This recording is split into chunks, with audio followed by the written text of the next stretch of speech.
দাপুদাহে নড়াইলে জ্ঞান হারিয়েছে 6 শিক্ষার্থী, অসুস্থ আরও 11 জন। এছাড়া বরিশালেও 3 শিক্ষার্থী অসুস্থ হয়ে পড়েছে।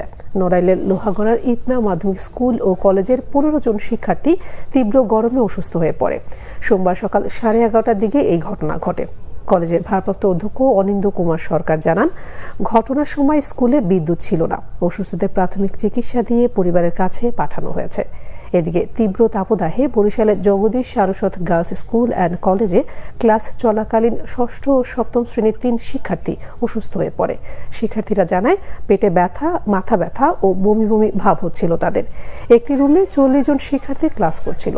বিদ্যুৎ না থাকায় প্রচন্ড গরমে তারা অসুস্থ হয়ে পড়ে। ক্লাস 7-এর একটি কক্ষে সেখানে ছাত্র অসুস্থ হয়। আমার 6 জন শিক্ষার্থী এই তীব্র গরমের কারণে অসুস্থতা বোধ করে তারা জ্ঞান হারায়। এই ইউনিয়ন স্বাস্থ্য কমপ্লেক্সে ডাক্তার তাদের প্রাথমিক চিকিৎসা দিয়ে তাদের অভিভাবকদের ফোন করে এনে তাদের কাছে তাদের হেফাজতে তাদের দিয়েছি। বিদ্যুৎ ছিল একটা শ্রেণী থেকে প্রায় 40টা মেয়ে উপস্থিত হয়েছে। একটা শাখায় 40টা মেয়ে আছে। 40টা মেয়ের মধ্যে যদি একটা বেশি 3 জন বা 4 জন থাকে, সেখানে ছিল না বিদ্যুৎ।